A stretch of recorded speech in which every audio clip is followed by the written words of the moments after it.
We have been told that certain people are experimenting with time.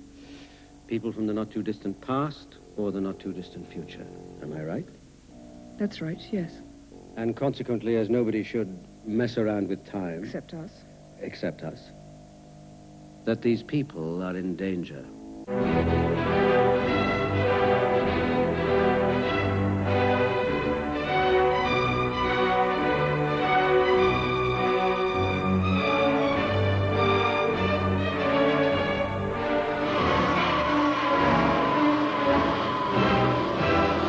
Launched as sort of mainstream television, primetime television, as if it was a soap or something, or as if these days it was reality TV.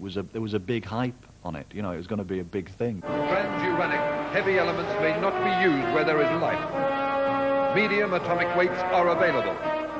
Gold, lead, copper, jet, diamond, radium, sapphire, silver, and steel. Sapphire and Steel have been assigned. Sapphire and Steel were two totally fictitious characters. One in a grey suit, Steel, and one in a blue dress, Sapphire, and that's about as much as we know about them. They are difficult to explain, and I'm still asked questions about who they are, and I don't know. It was great because it never explained who they were. We didn't need to know who they were, but they'd come along to do something. Of course, we did know who they were. He was the man from U.N.C.L.E., she was a new Avenger. Same hairstyle, different lengths. But once they became spooky time detectives on primetime TV, confusion reigned. Scary no-face photographs, phantom railway stations, and the tormented screams of flying pillows and slaughtered swans. These time crimes were solved with the occasional help of lumbering lead and cheeky posh ponce, silver. The pure essence of the programme was just them puzzling over puzzles, constantly. The puzzle of time. That was it, week in, week out. Find it, Sapphire. Find the darkness. Sapphire and Steel was this very dark and oppressive and claustrophobic show.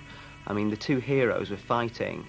They were fighting sort of concepts. They were fighting the concepts of loss and guilt and misery and pain. They were the real villains there. And this was sort of, you know, just after tea time. Now.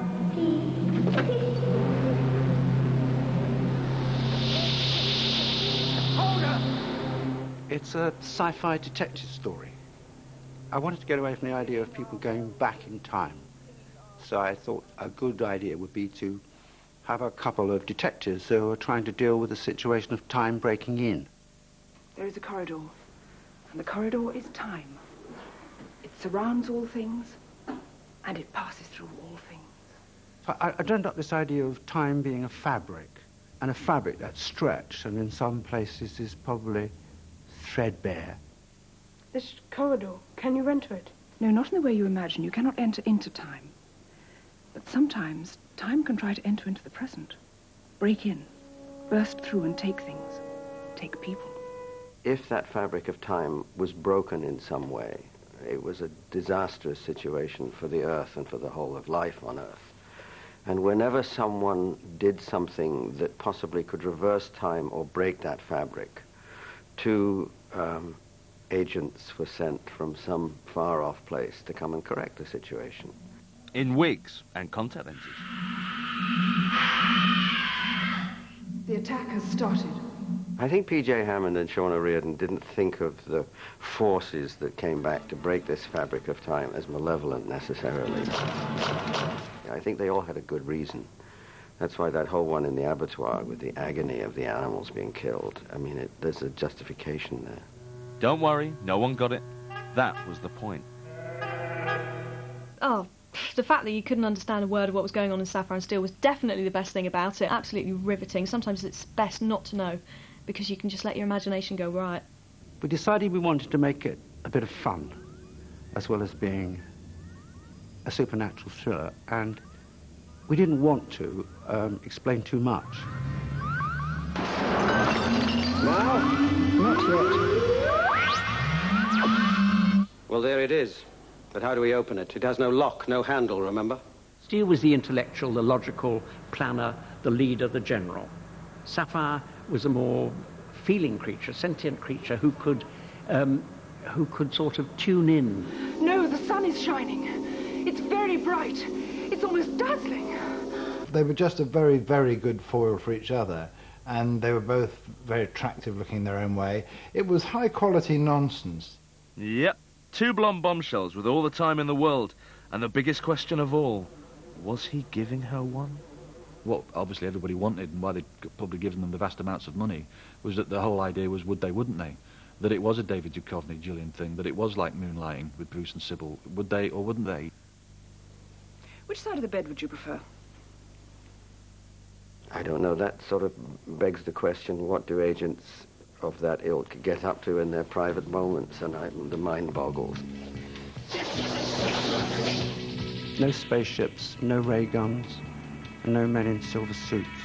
It was about atmosphere, fear, and creaking stairs.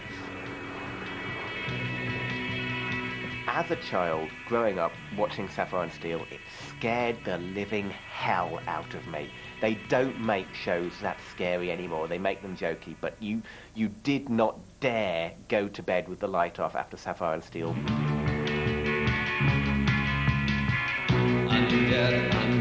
Undead. The programme wasn't about giving answers, and wasn't about any form of explanation of anything at all, and therefore kept everything open-ended. Nothing was resolved, so that can be disturbing. It's certainly in British primetime television, everybody wants everything to be sorted out, end with a kiss, end with some form of happiness.